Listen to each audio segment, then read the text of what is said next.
several earthquakes, and a column of ash was pumped up to 15 kilometers into the air.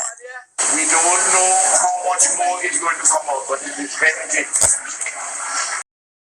Conditions are worsening. Officials say that the island looks like a battle zone. Victor Kendo has the latest. Good morning, Victor. Good morning, George. Just hours ago, emergency management on the island reported another large eruption.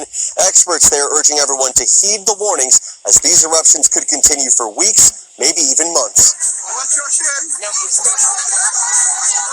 What's your shed?